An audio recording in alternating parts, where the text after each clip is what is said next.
Welcome back to Everything Pastry. In today's video, we're making a pistachio raspberry thumbprint cookie. A perfect balance of sweet, salty, acidity and earthiness. So let's get started. First we start by making our raspberry pepan. Into a mixing bowl, whisk together caster sugar and pectin. Into a heavy bottom saucepan, add in your frozen raspberries. Start to cook on a low to medium heat, occasionally stirring. Continue to cook out the raspberries until they fully break down and come to a boil. Once the raspberries have come to a boil, add in your sugar pectin mix and stir in until it is completely dissolved. Bring the mixture back to a boil and continue to boil out for 2 minutes. We bring the mixture to a full rolling boil for at least 2 minutes to thermally activate the pectin. Pectin molecules are naturally repulsive. They need high heat and sugar to strip away their water layer, allowing them to bond into a 3-dimensional mesh. This boil ensures the pectin chains align perfectly, creating a stable gel that sets as it cools. Now we pass exactly half our raspberry reduction through a fine mesh sieve. By doing this, we're physically removing the insoluble solids and seeds, which creates that characteristic silkiness of a true pepan. We want that concentrated fruit essence without the structural interference of the seed husks.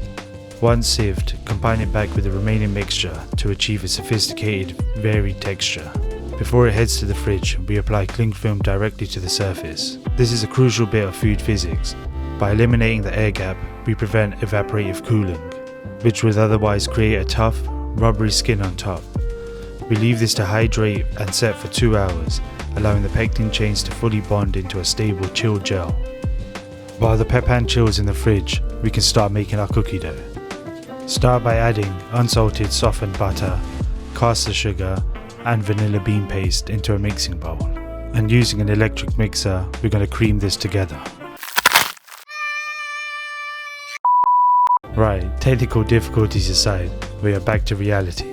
As we resume the creaming process, notice the mixture turning pale and voluminous. We're essentially building a stable foam of sugar and fat that will eventually support our cookie structure. Give the bowl a good scraping and continue to keep creaming the mixture. As soon as the butter and sugar have become really light and pale, we're ready to move on to adding our egg yolks. We're looking for a smooth emulsion here. Yolks contain lecithin, a powerful emulsifier that bridges the gap between the fat in the butter and the water in the yolk.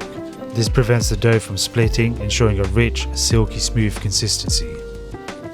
Once the yolks are fully emulsified, finish off mixing by hand, scraping down the bowl from the sides and the bottom to make sure everything is fully combined.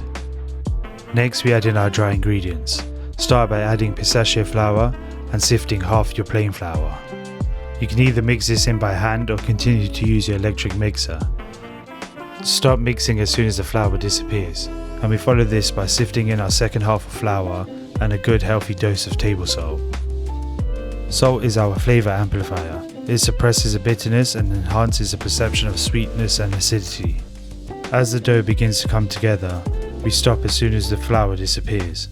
We're aiming for a short texture, so we must limit the gluten development. Overworking here would turn our delicate, sandy cookie into something tough and elastic. Next we move on to portioning our dough. I'm weighing these out into 30-gram balls to make sure every single cookie is exactly the same size. Give them a roll in the palm of your hands and roughly shape them into a ball. This isn't just about being neat, it means they'll all bake perfectly at the same time in the oven.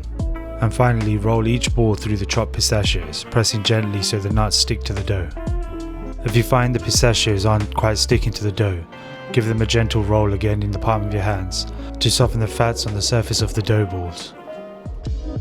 Once all your cookie dough balls are covered generously in nuts, arrange them across 2 baking trays. Just for reference, my baking trays are 40 by 30 centimeters. This recipe should give you about 16 or 17 pieces, so make sure they have plenty of breathing room. Use a small measuring spoon or your thumb to gently press a neat well into the center of each one.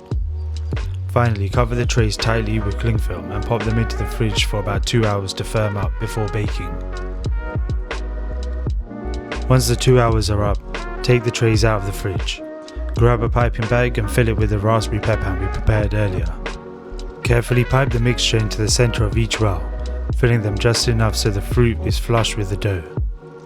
and slide them into a preheated oven at 160 degrees Celsius or 320 degrees Fahrenheit and bake for approximately 12 to 14 minutes. You'll know these cookies are perfectly baked once the edges start to turn golden brown while the center stays beautifully soft. And there you have it, vibrant nutty pistachio raspberry thumbprint cookies that taste just as good as they look. I really hope you enjoyed following along with this bake. If you did, please hit the like and subscribe button. As always, all the links for the full recipe and the equipment I've used are in the description box below. Until next time, happy baking.